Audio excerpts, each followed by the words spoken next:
Merci à ceux qui sont encore là. Je tiens à dire que ceux qui sont partis se sont tous excusés en disant qu'ils venaient de loin, ce qui est tout à fait réel quand on regarde les inscriptions, et donc sont désolés de ne pas être avec nous.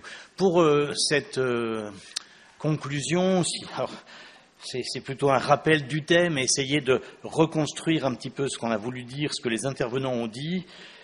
C'est d'abord rappeler qu'Ehrenberg a insisté sur le fait que chacun a un potentiel et qu'il doit pouvoir le valoriser. Donc il était dans une logique de l'autonomie. Le rétablissement, c'est pas seulement une histoire de technique, alors j'insiste là-dessus parce qu'il y a encore des gens qui m'en parlent comme des techniques, mais une question de dignité. Ehrenberg nous a également dit que chacun doit être acteur de sa vie et de ses soins. Alain Ehrenberg nous a montré comment peut apparaître une tension entre le savoir des professionnels et le savoir expérientiel. Les intervenants du réseau des entendeurs de voix nous ont donné des exemples concrets de ce changement de modèle. Les membres du réseau nous ont parlé de choses que nous n'aurions pas pu imaginer il y a 20 ou 30 ans. Ils nous ont rappelé que les hallucinations auditives sont des phénomènes porteurs de sens et que les personnes qui présentent des hallucinations auditives sont dignes d'être écoutées et de respect. Ce mouvement a une approche émancipatrice, il est porteur de sens et d'espoir. Stéphane Cognon nous a très bien décrit son histoire en schizophrénie, et d'une certaine façon, même s'il a moins insisté à l'oral que dans son écrit, ce voyage c'était le sien, et pas tant celui des équipes de soins. Nous pouvons dire qu'il a été au cœur d'un parcours de reconnaissance, je crois qu'on l'a dit, et que l'écriture de son livre est d'une certaine façon le récit, dont on a parlé aussi beaucoup de fois, la nécessité de pouvoir s'approprier un récit sur sa vie. Alors j'avais écrit Anthony Robin, c'est une façon de penser quand même à lui au fond de son lit et qui devrait l'année prochaine être vacciné contre la grippe. Et donc Anaël nous a rappelé comment construire un programme de rétablissement en travaillant sur l'ensemble de la symptomatologie, le soutien social. Enfin, nous a rappelé, je dirais, aux fondamentaux, l'amélioration des capacités fonctionnelles, l'obtention de plus de satisfaction dans la vie, l'enrichissement des relations sociales. Et puis j'ai entendu dans le film toutes les personnes qui nous ont dit le plaisir de venir au C2A. Il a aussi insisté sur deux choses, le fait que l'accompagnement ne doit pas être seulement médical, que les familles doivent être prises en compte, mais surtout, comme ça, il y avait ça sur une de ses diapos, il a évoqué l'évolution trop lente des pratiques soignantes, et je suis tout à fait d'accord avec lui. Marie Koenig, alors là c'est plus présent dans vos têtes, alors je ne suis pas sûr que je vais insister autant, mais quand même, j'ai reçu quelques messages de personnes qui m'ont dit combien ils avaient été touchés, surpris, ils ne connaissaient pas forcément, et donc par à la fois la qualité de son intervention et ses qualités humaines, et donc elle nous a redit que l'écoute du patient, parce que c'est quand même, depuis combien de temps on n'écoute plus les patients dans les hôpitaux? Enfin, je dis ça parce qu'il n'y a pas trop d'hospitaliers dans la salle, ils seraient peut-être pas d'accord, mais quand même, c'est pas là-dessus qu'ils sont jugés. Le respect, et là aussi on pourrait chercher si à l'hôpital il y a toujours le respect, la conviction que la personne soignée a des compétences, ça rejoint ce qu'on disait tout à l'heure, le respect des choix, et ça c'est vraiment quelque chose d'important. Elle a insisté, Marie Koenig, sur quelque chose que je dis souvent aux gens avec lesquels je travaillais, que je travaille encore un petit peu, c'est de dire, si on commence à vouloir supprimer les symptômes des patients avant de s'occuper de leur vie quotidienne, de leur espoir, de leur perspective de vie, eh ben, on y sera encore. Et puis très rapidement, enfin je le dis là encore, parce que c'est une conviction, passer 6 mois à l'hôpital, c'est quand même un très très sérieux risque iatrogène de se retrouver avec une dépendance institutionnelle dont on entend parler, y compris avec le GEM de Marmande, parce qu'on sent bien comment, initialement, ça leur a été difficile de penser qu'ils avaient, une valeur et une confiance en eux. Il a fallu que l'animateur, si j'ai bien compris, insiste là-dessus, et après, c'est parti. Il ne faut pas se focaliser donc sur les symptômes, il faut s'intéresser aux personnes, et là aussi, l'idée de faire la journée sur le rétablissement, c'était l'idée d'insister sur les personnes. Après, nous avons eu le SAS-Béarn, et donc, ce que je peux dire dans l'intervention d'Olivier, c'est que il parlait d'un groupe que je connais bien, puisque je travaille à Pau, et dont j'ai connu la plupart des membres entre 2000 et 2005. Et je me suis aperçu que c'était des personnes que, auparavant, j'avais connues dans des réunions soignants-soignés dans un hôpital de nuit. Alors on était peut-être 15-16 dans ces réunions soignants-soignés. Et puis maintenant, c'est un GEM, alors sans vouloir faire la course avec Marmande, qui gère 300 personnes et qui gère un budget de 300 000 euros. Et moi, quand j'assiste au conseil d'administration, je ne dis pas un mot parce qu'ils savent très bien le faire. Donc c'est vraiment des gens qui m'ont appris que c'était possible. Que dire d'un chez-soi d'abord? La primauté du choix de la personne. C'est quelque chose qui n'est pas évident, et là on y revient. Alors c'est un petit peu compliqué dans la pratique, mais l'idée quand même qui doit imprégner les intervenants, c'est quand même respecter au mieux, le plus possible, le choix de la personne. Et j'entendais Angélique, alors je ne sais pas si c'était un aparté sur la tribune ou bien si c'était un aparté au repas, dire que la question de la vulnérabilité des personnes et de la prise de risque les traversait, mais en respectant les choix, il y avait un avantage, alors comme on dit maintenant, bénéfice-risque, qui était plus important. Redonner de l'espoir à ceux qui n'en ont pas, c'est toujours la même chose. Apprendre à être responsable avec la personne qu'on aide. Voilà, des tas de choses tout à fait passionnantes dans l'apport d'un chez-soi d'abord. Je vous dis d'autant plus qu'au départ, je regardais l'expérience d'un petit peu loin et puis je ne comprenais pas tout. Surtout quand il disait c'est pas comme vous faites qu'il faut faire, ça je trouve ça très désagréable, mais en fin de compte je m'aperçois que pour les publics ciblés, et j'insiste pour ceux qui n'auraient pas vu ça sur la diapo, c'est pour des personnes qui sont à la rue, des gens pour lesquels en fin de compte on n'a pas d'autre solution. Donc il est plutôt intéressant de s'imaginer qu'on a une solution et de la mettre en œuvre et de s'apercevoir que ça réussit dans 80% des cas, que de se dire on peut rien parce qu'on veut rien. Alors j'aime l'arc-en-ciel, là c'est tout à fait récent, c'est dans toutes les têtes.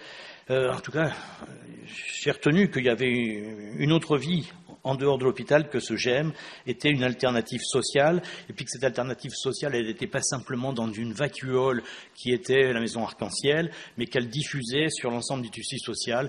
Et j'ai bien entendu ta remarque, Robert, comme quoi, oui, c'est possible à Marmande, peut-être à Pau, mais que ça peut être plus compliqué ailleurs, mais l'ouverture des GEM vers l'environnement, je dirais laïque, l'environnement de tout le monde est absolument essentiel. Alors pour ma part, dans non plus la reprise des propos des autres, je voudrais dire que tout le plaisir qui a été le nôtre, nous les organisateurs, à construire cette journée, à échanger avec les intervenants et surtout à nous imprégner du thème qui nous semblait au cœur de ce qui peut devenir un tournant de la psychiatrie et la santé mentale. Alors ça fait un peu grandiloquent, mais bon, je ne vais pas vous le faire là parce que quand même ça peut être long, mais quand même dans mes lectures récentes, soit on répète des vieux trucs qui n'ont pas forcément toujours marché ou qui sont plus d'actualité, soit on répète des critères HAS aux qualités qui n'ont pas non plus, on va y revenir après, donc je me dis il y a quelque chose qui est en train de se passer. La représentation négative de l'évolution des malades peut s'estomper. Ce qui n'est pas évident, hein. Je ne sais pas si ça se voit bien avec les spots, mais je suis un vieux psychiatre, j'ai commencé en 1975, et en 1975, dans le CHS Charles Perrin, qu'on appelait à l'époque Château-Picon, il était évident que les gens, 60 personnes dans une salle, 60 personnes dans le dortoir, et on tournait en rond, on avait l'impression d'être au XIXe siècle. À cette époque, les soignants avaient un sentiment d'impuissance, et faut se dire que si on pouvait en sortir, ça serait mieux. J'ai vécu la fin de ce qu'on appelait la psychiatrie institutionnelle. Et même si beaucoup de choses que j'ai apprises, alors avec Toscaïès, mais Jean-Houry aussi, imprègnent toujours ma pratique, j'ai bien entendu ce matin, et je l'ai repris, que la vie institutionnelle maintenant ne doit pas être derrière les murs ou même pas loin des murs, mais qu'elle doit être dans la ville. Et on peut arriver, mais en tout cas, c'est pas ce modèle-là qu'il faut pour le soin. J'ai surtout connu le développement de la psychiatrie biologique qui a pense encore trouver là où les molécules qui éradiqueront les troubles psychotiques. Toscaïès parlait de schizocoque et on voit bien qu'il y a des gens qui pensent, alors que la pratique, l'écoute des patients nous montre que ce dont ils souffrent, c'est éventuellement presque toujours, de troubles psychiatriques comme dans les bouquins, mais surtout de troubles de la personnalité liés à leur vie. Et il n'y a pas de molécule qui traitera l'histoire de la personne, ça sera plutôt les gens qui pourront se le réapproprier. Comme la psychiatrie institutionnelle, en fin de compte, était difficilement praticable et la psychiatrie biologique, qui n'était pas vraiment la solution, je me suis engagé, moi, dans le mouvement de la réhabilitation, et j'ai pensé qu'on pourrait avancer, et pas seulement la réhabilitation avec des process de remédiation cognitive, d'ateliers de la vie, d'actes de la vie quotidienne, ou bien de métacognition sociale, mais également de partenariat avec le social et donc s'ouvrir sur l'ensemble des partenaires. Mais quand même, la réhabilitation restait terriblement médico-centrée, plutôt axé sur l'apprentissage des savoir-faire coachés par des techniciens que du savoir-être. C'est pourquoi l'apparition de notions de rétablissement, aussi bien du côté des patients, des psychologues, des médecins, des familles, de la société, ou encore même des pédagogues, je dis ça parce qu'Emmanuel Jouet a écrit des choses très très intéressantes de ce côté-là. En tout cas, cette apparition du rétablissement, et je vous invite à lire le bouquin, la revue Rhizome, là, qui était sur la diapo de Marie Koenig, c'est sur Internet, c'est gratuit, et vous avez comme ça vraiment plein de gens qui parlent de ça. En tout cas, elle remet le vécu des patients qui souffrent au cœur des préoccupations de tout le monde. Et ça, c'était quand même nécessaire. Et je suis persuadé que si on fait une coupe transversale, comme on disait dans le temps, ou un audit, une visite de certification, et qu'on essaye de mesurer la qualité de l'écoute de la souffrance des patients dans un certain nombre de lieux, on verra que c'est quand même pas terrible. Alors, je voudrais également avoir une pensée en terminant cette journée pour les patients qui sont loin du rétablissement.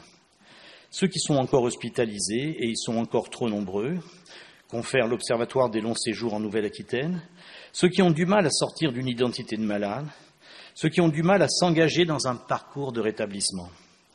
Plutôt que de juger, de stigmatiser, il serait bon de pouvoir les accueillir avec les valeurs du rétablissement. Un peu comme nous le disaient Angélique, Philippe et Léa tout à l'heure, il nous semble préférable de penser la personne soignée comme un partenaire, ce qui n'est pas forcément évident quand on a une agitation et une agressivité, mais en tout cas, je pense que c'est une hypothèse favorable, plutôt que comme un patient passif, réceptacle de soins et de savoir de la science médicale. Alors, en disant que je pense à ces patients, je pense particulièrement à Serge, je ne sais pas son prénom, mais ça qu'importe, qui ne peut échanger avec moi, c'était encore le cas jeudi dernier, qu'en me stigmatisant. Vous ne valez rien, et je vous en passe, je ne veux pas vous en faire. Et ça dure depuis 14 ans qu'il vient me voir simplement pour m'engueuler. Peut-être est-ce la seule façon qu'il a de rentrer en relation, et je dois la respecter. Je pense également à toutes les personnes pour lesquelles nous insistions l'année dernière sur la nécessité d'aller vers. Des personnes auxquelles, comme dirait Doralis, qui est intervenue tout à l'heure, une psychologue que vous avez entendue, alors l'année dernière et un petit peu cette année, nous devons prêter quelque chose de nos connaissances. Je reprends parce que je lui ai demandé comment elle l'avait formulé, puis elle me dit, je ne sais pas. On doit prêter quelque chose de nos connaissances, de notre compétence, de notre être, en nous préparant progressivement à nous départir pour qu'elles puissent, ces personnes, reprendre le fil de leur vie. Et ça, c'est exactement ce qui permet à la fois d'aller vers et de laisser après la personne pouvoir accéder au rétablissement plutôt que d'être des dames patronesses qui allons leur dire ce qu'il faut faire. Je voudrais enfin reprendre quelques thèmes évoqués par Bernard Pachoud. Alors j'ai bien vu que Marie Koenig l'a cité. Donc dans un article « Se rétablir des troubles psychiatriques, un changement de regard sur le devenir des personnes ». Donc il a bien parlé de la tension entre le rétablissement médical, social et expérientiel, c'est très important. Et ces différentes approches justifient le recours à des stratégies faisant appel à des ressources et des principes différents. Donc, dans le cadre médical, il s'agira de connaître la nature des troubles, etc., les symptômes, l'étiologie, et de mettre en place des traitements. Et ça aboutit à ce que Marie Koenig vous a servi tout à l'heure, qui était l'évidence basée de médecine. Alors, je le dis d'autant plus qu'à cette heure-ci, normalement, ça aurait dû être la Fourcade qui était là pour... Et ils veulent toujours qu'on ne fasse pas de la psychiatrie comme ça, à la petite semaine, à l'ancienne, en disant c'est certainement très bien puisque je le fais. Et il dit qu'il faut que ça s'appuie sur l'évidence basée de médecine. Sauf que, dans ma pratique, je n'arrive pas à voir comment, dans une pratique même de réhabilitation, il est difficile d'utiliser de l'évidence basée de médecine. J'ai essayé de faire des recherches là-dessus et ça ne marche pas très bien. Et ce que nous a dit Marie Koenig, c'est qu'il faudrait plutôt essayer de faire apparaître les principes éthiques qui guident les pratiques, qui doivent être réaffirmés, ce que certains appellent la médecine basée sur les valeurs. Au lieu d'arriver dans une équipe médicale, enfin de soins, dans une équipe de sociale, dans une équipe médico-sociale, en disant est-ce qu'il y a ceci, est-ce que le dossier est bien tenu, est-ce que tous les critères qu'on a, excusez-moi Monsieur Etcheverry, le directeur d'un établissement, mais quelles sont les valeurs qui guident votre action?